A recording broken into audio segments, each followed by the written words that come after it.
It's Tuesday, May 28th. Here's what's coming up in the mayor's office. So I told Volpe, too, I said, hey, listen, home runs are mistakes.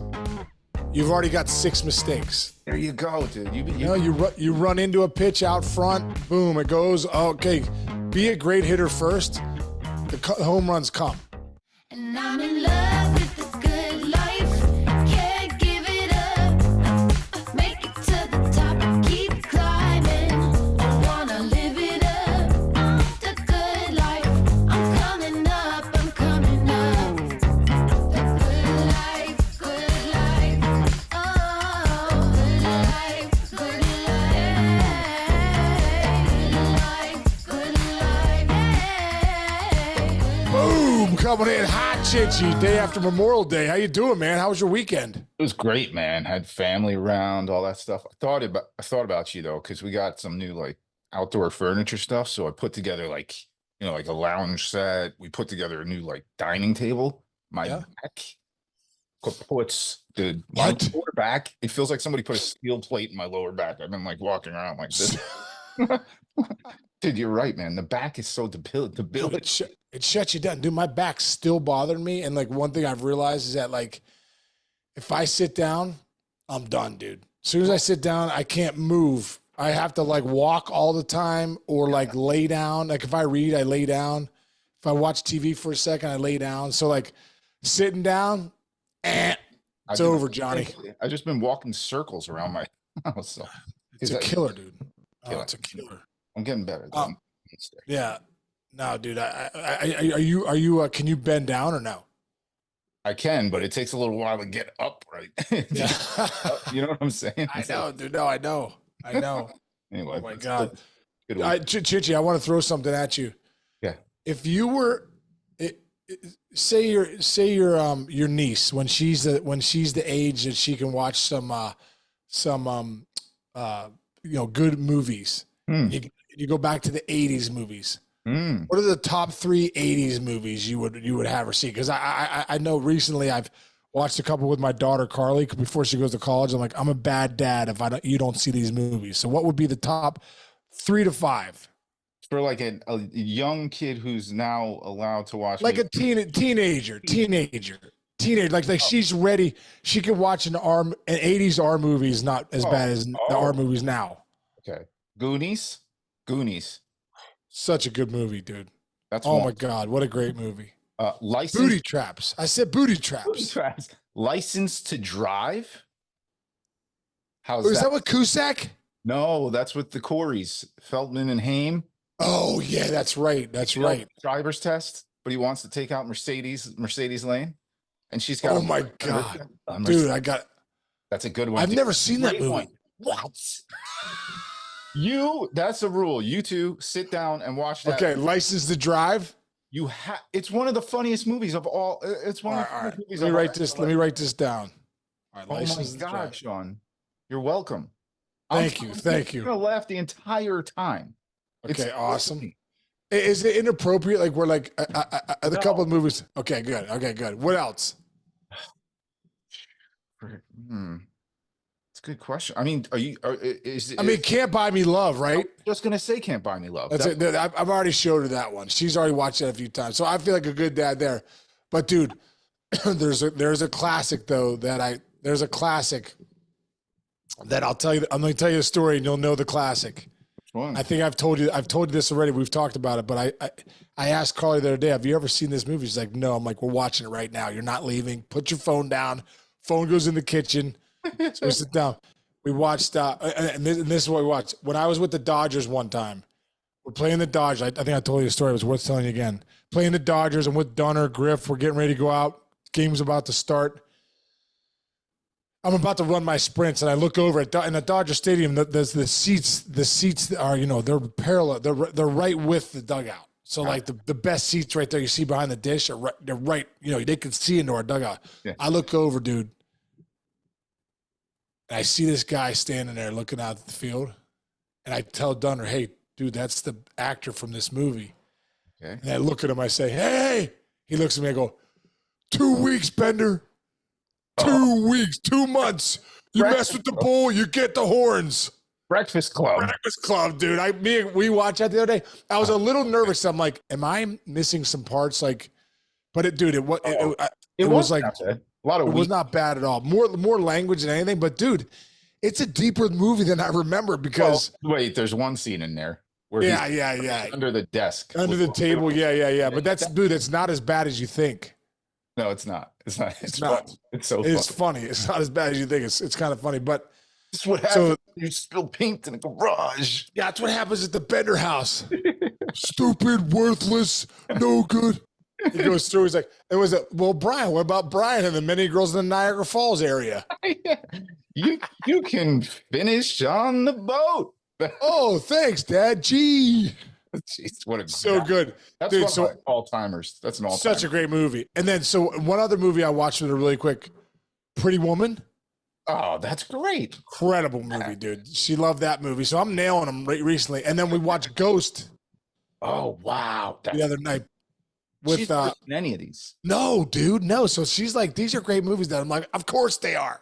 Yeah, that's good stuff, man. I like it. Yeah. Oh, you know one more? Here's one more. What's the one where Cusack is Hoops? Oh, Better Off Dead? No, that's a good one. That's a great one. But One Crazy Summer. Oh, yeah. I got to see that one too. We've already seen Karate Kid. That's a mainstay. That's a good one. Nice. Well, let's stay in LA. What was the last one you just said? One Crazy Summer. One Crazy Summer. Bobcat Goldthwait is in that. Demi Moore's in it with him. It's a good one. That's a real feel good one because that's really kind of goofy humor. Let's stay in LA. Let's stay in La La Land, dude, because the Dodgers, they're actually in my town right now. They're taking on the Mets. They got a split doubleheader today because they got rained out yesterday. They have lost 5 in a row. And you mentioned this before you came on. And you're like, I can't believe the Dodgers have lost 5 in a row. I was looking at the stats the other day, and I'm like, I can't believe nobody's talking that much. The Dodgers losing. If this was New York or Boston, and they put all that money into this payroll, it'd be crazy here. It'd be crazy in Boston. It'd be crazy in some of these towns. But everybody's like, don't worry about it. They're fine. And they are fine, right? They're fine, I think. Well, I think the biggest thing is they're 5 games up. With no one's pushing the West right now besides the Dodgers. So you got the Giants are playing good baseball. They've had the comeback kids lately. They've come back from 4 or 5 runs down a lot of last week. Yeah, don't tell them.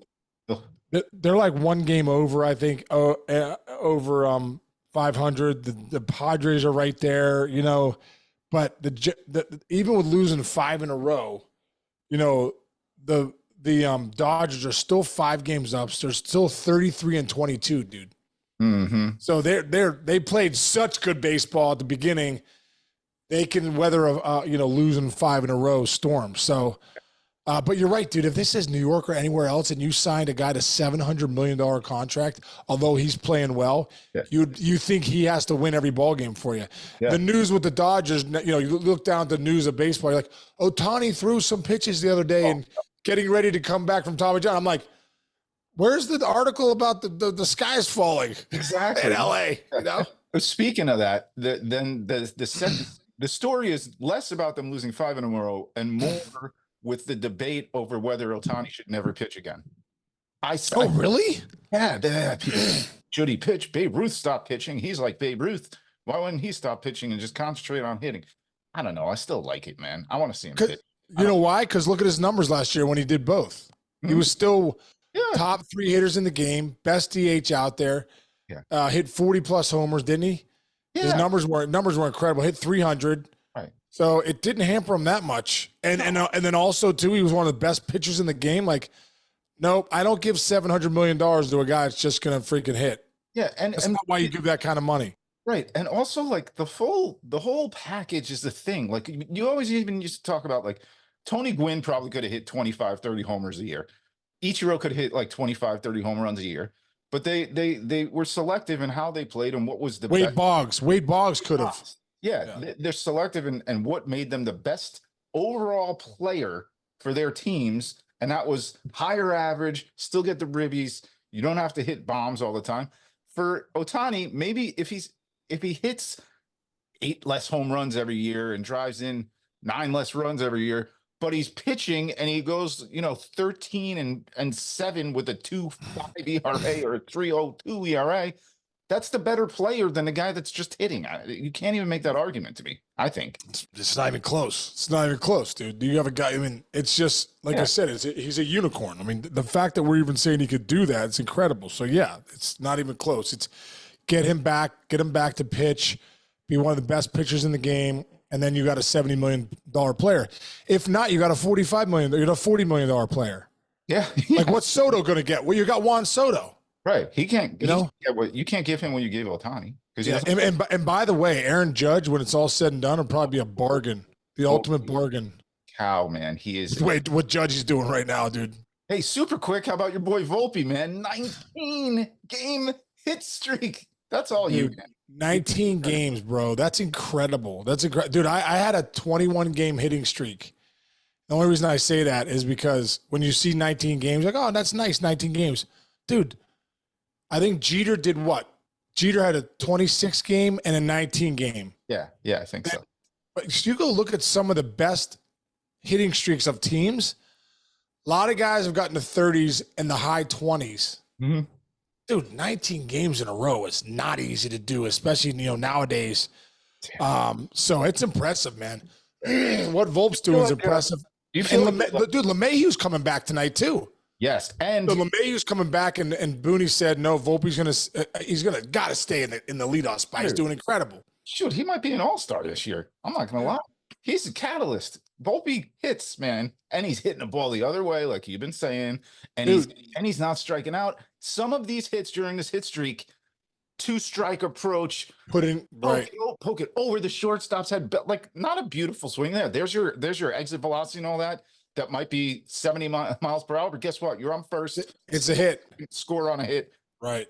I'll take that exit velocity. And also, too, I told Volpe, too, I said, hey, listen, home runs are mistakes. You've already got 6 mistakes. There you go, dude. You run into a pitch out front, boom, it goes. Okay, be a great hitter first. The home runs come. Right. You know what I mean? Exactly. And look at your best hitters. They're all great hitters, but they still hit with power because they're squaring balls up more often than not. Yeah, and here's the other thing. All of the strikeouts in the league are about to go down maybe a percentage point or two because Angel Hernandez is retiring. Holy, that popped up last night. It was under the radar. Boom. Now, dude, I don't know if you read this. I read this morning, according to Bob Nightingale. Did they push him out? It's the question on my mind. This is the question on your mind. Yes. Nightingale said, just real quick, he said, they've been negotiating almost like a buyout, like what you do to a CEO of a company when a company's not going good and they throw him a couple bucks and say, get off the island, we're getting a new boss.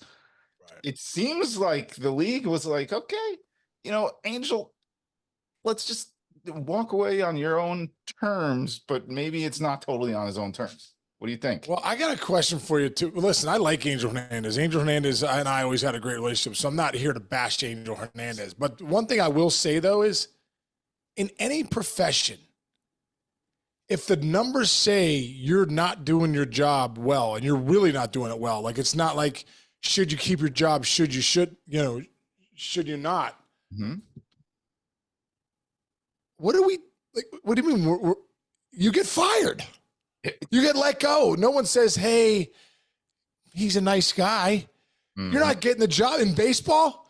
As soon as you stop getting hits, they say, hey, dude, we know you're a great guy, but we're done with you. It's time to move on. I'll give you a great example. Okay, you ready? In 2014, there was a guy he played 145 games at shortstop. He hit 256 with 4 home runs and 50 RBIs. Can you get production like that out of your shortstop? No, right? No. His name was Derek Jeter. It was time to go. At a certain point, it's time to go, right. Sometimes, it's your time to go. And like you said, there are a lot of people, the joke is Angel Hernandez is a worst. Social media goes nuts with it. Everybody jumps on it. The guy's had a very long, distinguished career. Dude, he's had a great career. It was time for Angel to go probably a couple years ago, though, at the end of the day. Like, it was time for Michael Jordan to go when he was with the Washington Wizards. I mean, he was still a good player, but it's time for you to go. At some point, it's time for you to go. But especially, I think the umpires, listen, man, your eyes age, your back ages. You're not, guys aren't, as sharp as they could be. You look at the younger umpires that are there. they're sharp and they're getting the calls, right. And they're on top of things. Most of the guys, probably, I don't have the numbers, but I'm saying the eye test says the older umpires are probably the guys not making, that aren't having the best calls. Now, the point being, in any other profession, you're moved on. But the umpire is one profession that you just keep going. Right. Yeah. So I think congrats to Angel Hernandez on a great career, because he's had a great career. But it's definitely time for him to move on. And, I didn't think it would be now, though. I thought it would be at the end of the year, but it is really crazy that it's in May. Yeah. And listen, go enjoy retirement, man. You can look back. Yeah. He's got stories for years, man. I was looking at all anybody's doing now is just packing on here's Angel's words calls. Here's this fight with it. I forgot the thing where the dude, the football player, talked trash to him when at the 7th inning stretch in Chicago, and he's yelling up to him and whatever. There's good video of Angel Hernandez out there. Well, and I'd like to see how many guys Angel Hernandez threw out. Is he the all-time? I feel like every time he was the umpire, I'm like, here we go. Yeah, Angel's throwing out somebody today, and he would. It's funny, yeah. And I'm looking at the NBA playoffs these days.